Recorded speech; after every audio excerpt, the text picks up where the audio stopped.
বেশি ভালো সেটা পরীক্ষা নেওয়ার পরিকল্পনা করেছি, এবং যে এই পরীক্ষায় সফল হবে তাকে আমি পুরস্কার দেব। এ তো বেশ শুভ সংবাদ। এই পুরস্কার সেই ব্যক্তি পাবে যে ভালো কাজ করবে, ভালো চিন্তার মাধ্যমে বাকি মানুষদের কাছে এক অনুপ্রেরণার উদাহরণ হবে। বাহ, বাহ, সাধু সাধু, খুব ভালো প্রস্তাব মহারাজ। ভালো না ছাই, এটা কোনো পুরস্কার নয়। ছে, ভালো কাজ করার কি চারটিখানি কথা? মহারাজ, একটা অনুরোধ ছিল। তোমার আবার কি অনুরোধ? বলছিলাম, এখন আমাকে একটু বেরোতে হবে। আসলে আজ আমার নাতি নাতনিদের দল বাড়ি আসবে অনেক দিন পর, তাই ওই আর কি একটু গল্প আড্ডা খাওয়া দাওয়ার ব্যাপার আছে, এই আর কি। কোথাকার কোন রাজা এলো আমার? যখন ইচ্ছে আসবে, যখন ইচ্ছে যাবে, আর সেগুলো নাকি আমাদের মেনেও নিতে হবে। উফ, মন্ত্রী, এই হিংসুটে পানাগুলো কবে বন্ধ হবে তোমার বলো তো? তুমি যাও তো গোপাল।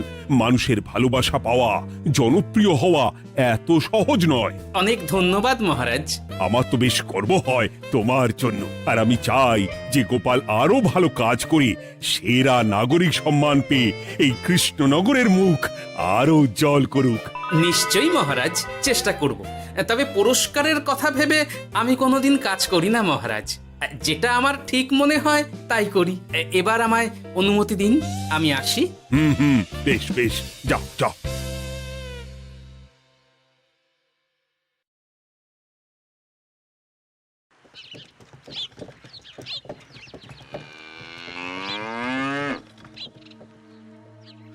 সেরা নাগরিক সম্মান সেটাও নাকি পাবে ওই গোপাল।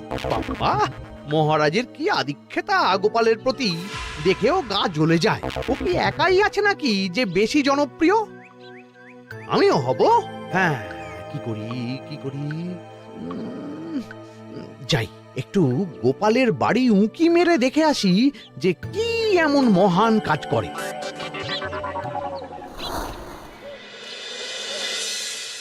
ও দিদা, শরবতটা দারুণ হয়েছে গো। হ্যাঁ, প্রাণটা জুড়িয়ে গেল। আর একটু খাবি নাকি তোরা? না না গিন্নি, বেশি শরবত খেলে বাকি কিছু আর খেতে পারবো না। তুমি বরং ওই তরমুজ, জাম, যা যা ফল এনেছি সব এনে দাও। আচ্ছা আচ্ছা, সেই ভালো। আজকের দিনটা পুরো জমে গেল, মানে কোনো তুলনা হয় না। সে আর বলতে, গোপাল দাদুর জায়গা কেউ কোনোদিনও নিতে পারবে না। কয়জন দাদুকে দেখেছে ওরা জীবনে?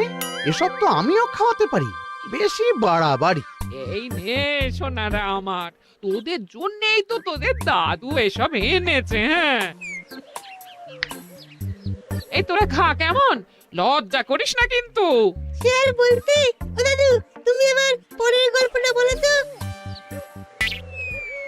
কি ব্যাপার, মন্ত্রী মশাই হঠাৎ আড়ি পাচ্ছে কেন? কই গো দাদু, চুপ করে আছো যে? হ্যাঁ হ্যাঁ, বলছি। এবারে বুঝলি, এবারে তোদের একটা অন্যরকম গল্প বল। দূর, আরে কি বলছে সব ঠিক করে শোনাও যাচ্ছে না। আর একটু ভালো করে উঁকি দি।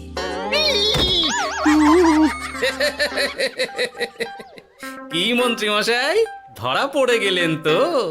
ওই জন্যই বলে অতি কৌতূহল ভালো নয়। কিসের কিসের কৌতূহল শুনি? কিসের কৌতূহল? তুমি কি ভাবছিলে যে আমি আড়ি পাচ্ছিলাম? মোটেই না, মোটেই না। আমি একটা দরকারি জিনিস খুঁজতে খুঁজতে ভুল করে চলে এসেছি এখানে। হ্যাঁ, আপনি কত ধরনের ভুল করতে পারেন সেসব আমার জানা আছে মন্ত্রী মশাই। এখন আমি সব আপোষ করে নিচ্ছি। এরপর এমন হবে যে লোকে তোমাকে পাপোশ করেও পুজবে না। না, কেমন যেন ঠেস মেরে কথাগুলো বলে গেলে মনে হচ্ছে। মন্ত্রী মশাই অমন করে রেগে গেলেন কেন গোপাল দাদু? আমিও তো সেটাই ভাবছি রে। যাকে সেসব বাদ দে, নে আমরা বরং গল্পে ফিরি। সেই ভালো।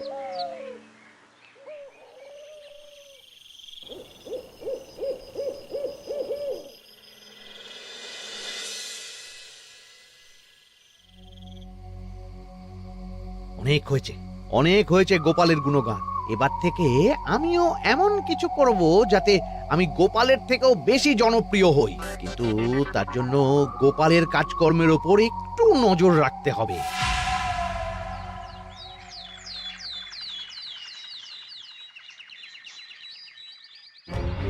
বটাঘটা, কয়েকদিন তোদের গোপালের ওপর পুরো নজর রাখতে হবে। গোপাল কিভাবে কি করছে, কেমন করে করছে, সব এসে আমাকে জানাবি তোরা। আচ্ছা মন্ত্রীমশাই, চিন্তা করবেন না। একেবারে গোপালের দিন পঞ্জিকা বানিয়ে দেব আপনাকে।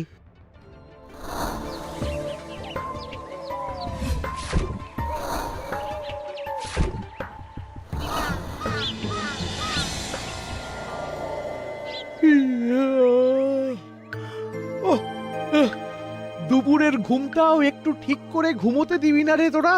কি হয়েছে বল। আগে মন্ত্রীমশাই আপনিই তো বলেছিলেন। ঠিক আছে ঠিক আছে, ওহো বল কি হয়েছে। দেখে যা বুঝলাম গোপাল বড় উদার, পরোপকারীও। সে কাউকে ঠকায় না, আর নিজেও ঠকে না। হ্যাঁ, সবাই তাকে খুব ভালোবাসে। হয়েছে হয়েছে, বুঝেছি। এবার থাম তো। গোপাল পরোপকারী? হাহ, এতদিন ও ছিল, কিন্তু এবার আমার পালা।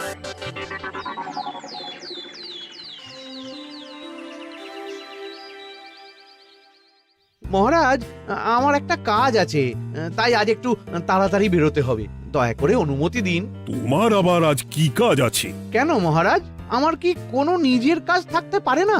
আপনার যদি আমার উপর কোনো সন্দেহ থাকে, তাহলে আপনি নজর রাখতে পারেন।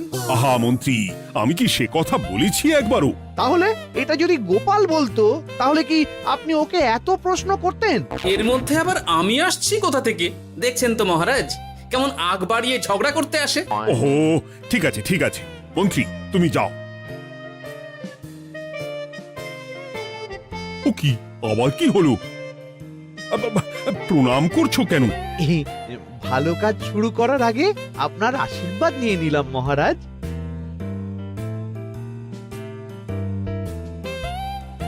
কিছু কি বুঝলেন মহারাজ?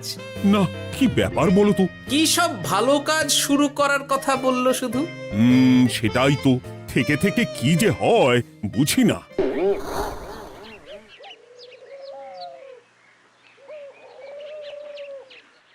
তা বলেছিলাম, সব মনে আছে তো? আজ থেকে তোদের কাজ হলো শুধু আমার গুণগান করা, লোকের কাছে আমার কাজের প্রশংসা করা। আচ্ছা মন্ত্রীমশাই। আপনি যেমন বলেছেন ঠিক তেমনটাই হবে।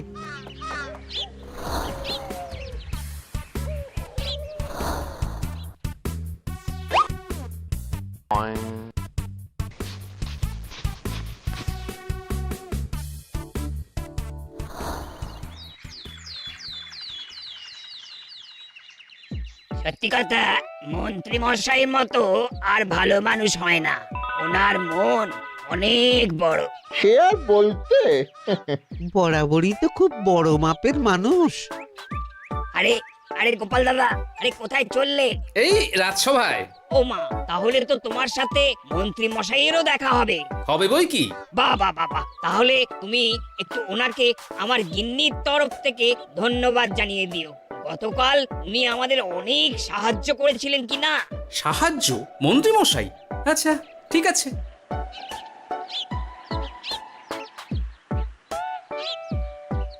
কিরে, কোথায় যাওয়া হচ্ছে সব? আজকাল তো তোদের দেখতেই পাওয়া যায় না। বাড়িতেও গল্প শুনতে আসিস না তোরা। কি করে যাবো বলো তো গোপাল দাদু, সময় হয় না তো। সে কি কথা, খুব চাপ চলছে নাকি? না না, সে কথা নয়। আসলে মন্ত্রী মশাইয়ের বাড়িতে একবার ঢুকলে খাওয়া দাওয়া গল্প খেলা সবকিছু সেরে বেরোতে বেরোতেই অনেক দেরি হয়ে যায়, তাই আর তোমার বাড়িতে যাওয়ার সময় হয় না।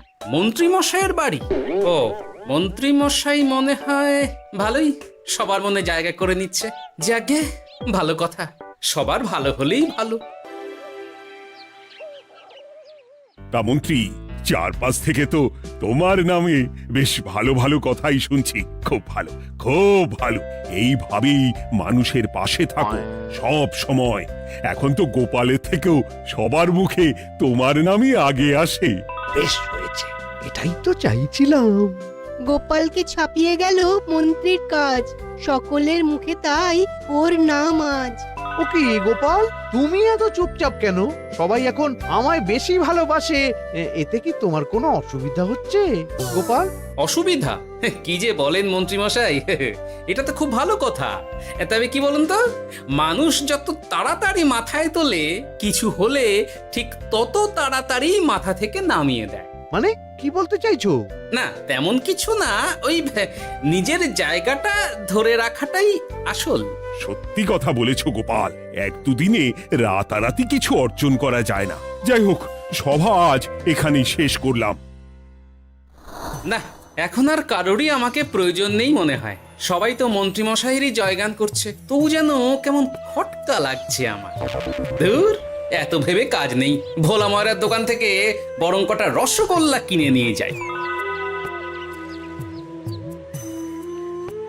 ওই গো, আমাকে গোটা 10 রসগোল্লা দাও তো। রসগোল্লা তো হবে না। কি হবে না? এই তো সামনে রাখা দেখতে পাচ্ছি। ওগুলো ওই মন্ত্রী মশাইয়ের জন্য রাখা আছে, ওগুলো ছাড়া তুমি অন্য কিছু বলো, আমি দিচ্ছি। না থাক, কিছু লাগবে না।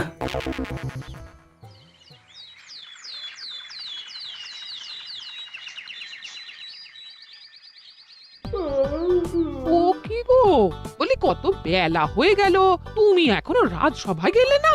কদিন ধরে দেখছি কিছু হয়েছে, আর তোমার রাজসভায় বলি যেতে ইচ্ছে করে না বুঝি? না না, সেরকম কোনো ব্যাপার নয় গিন্নি। আমি দেরি করে যাই কি তাড়াতাড়ি, কোনো কিছু তো আর কারো জন্য থেমে থাকে না। বলো গিন্নি, মন্ত্রীমশাই তো আছেন, তাহলেই চলবে। এ আবার কেমন কথা? কিছু না, আমি বেরোলাম।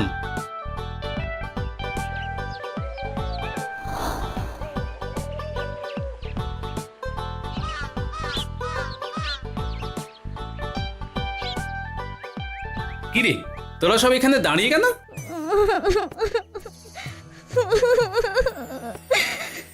আমরা সব পরীক্ষায় শূন্য পেয়েছি, তাই আমাদের শাস্তি দিয়েছে। আসলে আমরা এতদিন কোনো পড়াশোনা করিনি তো বাড়িতে, পুরো সময়টা শুধু ওই মন্ত্রী মশাইয়ের বাড়িতে মজা করে কাটিয়েছি, তাই এমন হয়েছে। তা নিজের ভুলটা যে বুঝতে পেরেছিস এটাই অনেক। এই কারণেই বলে নিজের কাজ নিজেকেই করতে হয়, বুঝলি? এরপর মন দিয়ে পড়াশোনা করবি, সব ঠিক হয়ে যাবে।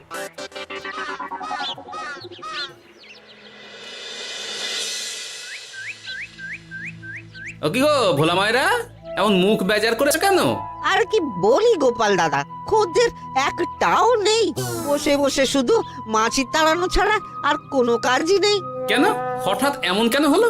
এই মন্ত্রী মশাইয়ের জন্য উপকার করে দেওয়ার নাম করে আমাকে দুধ থেকে ছানা মেখে দেওয়ার কথা বলেছিল। আমিও খুশি মনে রোজ দুধ পাঠিয়ে দিতাম ওনার বাড়ি। তারপর?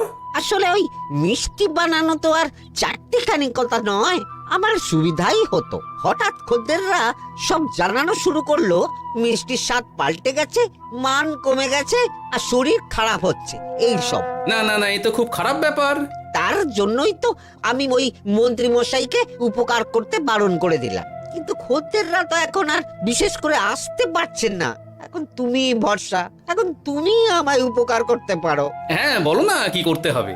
তোমাকে তো সবাই খুব মানে, তুমি যদি ওই মিষ্টি খেয়ে সবাইকে বলো যে আমার দোকানের মিষ্টি ভালো, তাহলেই একমাত্র ওই আমার আবার বিক্রি শুরু হবে। বেশ।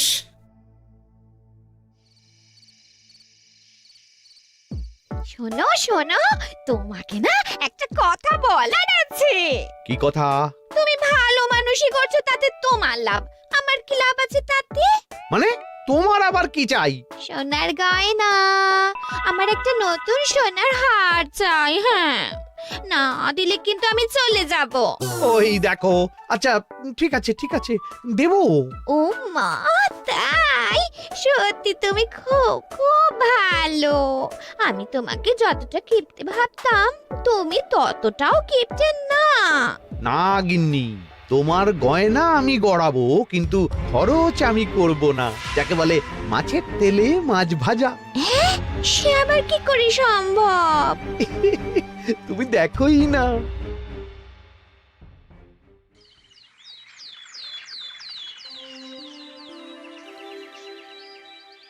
মহারাজ, আপনার কাছে একটা অনুরোধ ছিল। হ্যাঁ বলো না। এই আগামী সপ্তাহে আমি সকলকে বিনামূল্যে বস্ত্র ও খাদ্য সামগ্রী বিতরণ করতে চাই, আর তার জন্য আমার ইচ্ছা যে আপনি সেখানে প্রধান অতিথি হয়ে আসুন। বাহ বাহ বাহ, এ তো ভারী উত্তম প্রস্তাব, নিশ্চয়ই যাব। অনেক ধন্যবাদ, এ তো আমার পরম সৌভাগ্য মহারাজ। কি খুশি তাহলে? এই আর একটা কথা, মানে বুঝতেই তো পারছেন, অনেক খরচ, তাই অল্প পরিমাণ যদি মোহর মানে আপনার যেটা ভালো মনে হয়। বুঝেছি বুঝেছি, আর বলতে হবে না। আপনি মহান মহারাজ, আজকে বুঝতে পারলাম আপনি সকলকেই সমান চোখে দেখেন। কি হয়েছে গো, তোমরা সকলে এখানে? বড় বিপদে পড়ে এসেছি গো দাদা। কি হয়েছে একটু খুলে বলো দেখি। মন্ত্রী মশাইয়ের অতি উপকারের ঠেলায় আমাদের সকলেরই বড় সমস্যা দেখা দিয়েছে। প্রথম বুঝতে পারিনি, কিন্তু এখন বুঝতে পারছি। দয়া করে কিছু একটা করো গোপাল দাদা। বুঝলাম, ঠিক আছে, আমি দেখি কি করতে পারি। যা বুঝছি, কিছু একটা করে মন্ত্রীমশাইয়ের উপকার থেকে সকলকে বাঁচাতেই হবে। কিন্তু কি করি পেয়েছি উপায়। সামনেই বস্ত্র ও খাদ্য সামগ্রী বিতরণের অনুষ্ঠান করবে বলেছে না? ওটাতেই কিছু একটা করতে হবে। যা বললাম তাহলে বুঝলি তো? ভালো করে মন্ত্রীর উপর নজর রেখে আমাকে সবটা জানা। হ্যাঁ গোপাল দাদু, কোনো চিন্তা করো না, মন্ত্রী মশাইয়ের আসল রূপ সামনে আসবেই।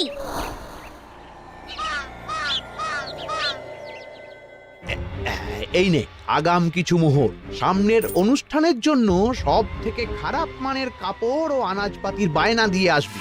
বাকি যেটুকু দাম থাকে সেটা আমি অনুষ্ঠানের দিন দিয়ে দেবো। আচ্ছা মন্ত্রী মশাই। মন্ত্রী মশাইয়ের চালাকিটা একবার দেখলি? বিতরণের নাম করে সব খারাপ জিনিসগুলো বিতরণ করার তালে আছে। খুব ভালো কাজ করেছিস। এখন বরং তোরা যা, আমাকে একটু বেরোতে হবে, বুঝলি? আচ্ছা দাদু।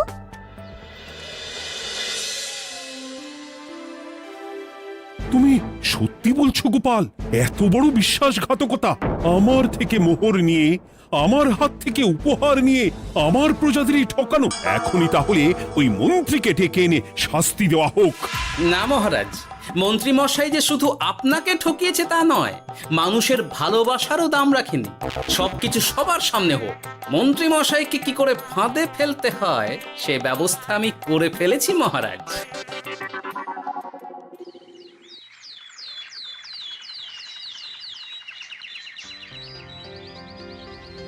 যাক বাবা, এই সুযোগে প্রচুর মোহর হাতে চলে এলো। এমনিও আমার চিন্তার কোনো ব্যাপার নেই, সব জিনিস তো মহারাজের হাত দিয়ে বিতরণ করা হবে, তাই খারাপ হলেও সবাই ভাববে মহারাজ দিয়েছে। শোন, এবার তোরা গিয়ে মন্ত্রীকে ওখান থেকে সরিয়ে আন। ততক্ষণে আমি আমার কাজটা মিটিয়ে নিই। আচ্ছা। মন্ত্রী মশাই, শিগগিরই চলুন আমাদের সাথে, মহারাজ আপনাকে ডাকছেন ওই গাছতলার ওখানে। এখন? হ্যাঁ, মহারাজ তো আপনার উপর খুব খুশি, তাই দেখে মনে হলো কোনো একটা উপহার দেবেন আপনাকে। তাই নাকি? বটেই তো। আমি এক্ষুনি যাচ্ছি। এবারে জমবে মজা।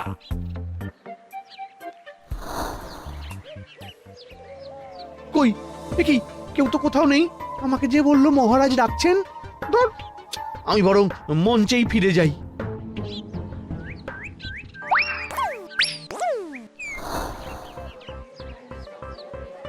মন্ত্রী মশাই, আমরা চলে এসেছি।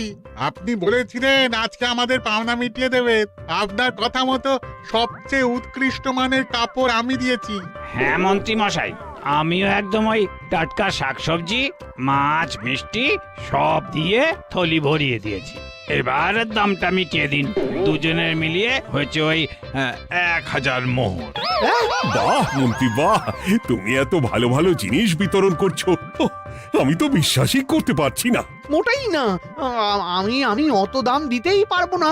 আমি তো ভালো জিনিস দিতে বলিনি, আমি বলেছিলাম সব থেকে খারাপ জিনিসগুলো দিতে। কি বললেন মন্ত্রী মশাই? এই রে, এই ধরা পড়ে গেলাম মনে হয়। তোমার এত বড় সাহস, তুমি আমার রাজ্য থেকে এইভাবে মানুষকে ঠকাবে? আমায় ক্ষমা করে দিন মহারাজ, আমি ইচ্ছা করে এমন করিনি। আর আমি কোনো কথা শুনতে চাই না। উপকারের নাম করে তুমি আমার প্রজাদের যা অপকার করেছো সব আমি জানি। তোমাকে শাস্তি পেতেই হবে। প্রহরী, বন্দি করো মন্ত্রীকে। মহারাজ, আর হবে না, আর হবে না মহারাজ, আর হবে না। ওই জন্যই বলে যেমন কর্ম তেমন ফল।